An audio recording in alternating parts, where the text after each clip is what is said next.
কত সুন্দর করে সাজছে। আসলে এগুলো গ্রামের গ্রামের দৃশ্য দেখছেন।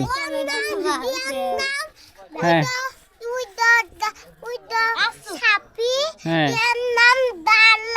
হ্যাঁ, আচ্ছা আচ্ছা। আর এই যে এগুলো গ্রামের সৌন্দর্য, গ্রামের প্রকৃতি। দেখুন কি সুন্দর প্রকৃতি। অবশ্য ধান কাটা শেষ, এজন্য শুধু ধানের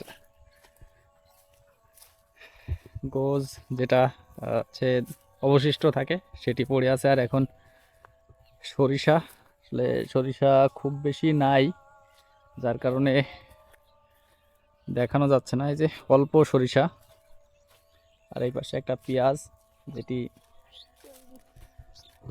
এই যে বাংলাদেশের এখন অমূল্য রতন পেঁয়াজ। এই যে দেখুন কি সুন্দর পেঁয়াজ। আসলে এই পেঁয়াজ আমদানি করা লাগতো ভারত থেকে বা বিভিন্ন দেশ থেকে। এখন বাংলাদেশের বিভিন্ন জায়গায় এখন পেঁয়াজের চাষ হচ্ছে, যে কারণে হয়তোবা পেঁয়াজ নিয়ে আসা লাগবে না আর। এই যে সামনে অনেক সুন্দর সরিষা ক্ষেত, দেখুন সরিষার ক্ষেতটা কিন্তু সুন্দর, খুবই সুন্দর। এখন অবশ্য সরিষার সিজন, যার কারণে সরিষা আছে, বাট এই জায়গাতে সরিষা নাই। আর এই যে দেখুন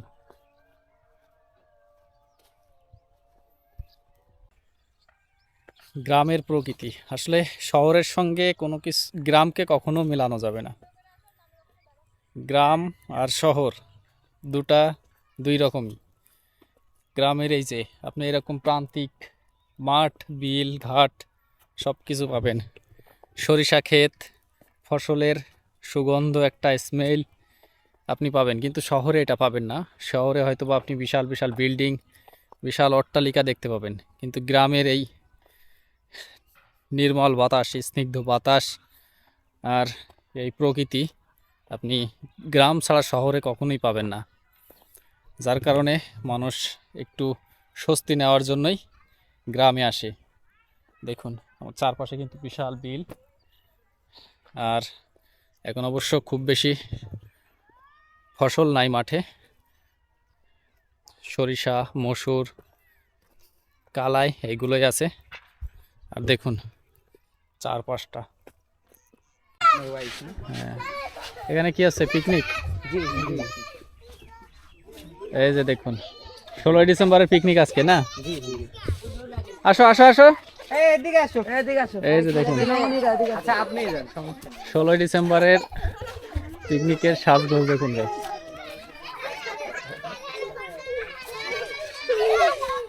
তোমরা কি পিকনিকে আসো? হ্যাঁ, কি নাম তোমার? হ্যাঁ, আর তোমার? আর তোমাদের? এই যে দেখুন এই কত সুন্দর করে সাজছে। আসলে এগুলো গ্রামের গ্রামের দৃশ্য দেখছেন। হ্যাঁ হ্যাঁ হ্যাঁ, আচ্ছা আচ্ছা। আর এই যে এগুলো গ্রামের সৌন্দর্য।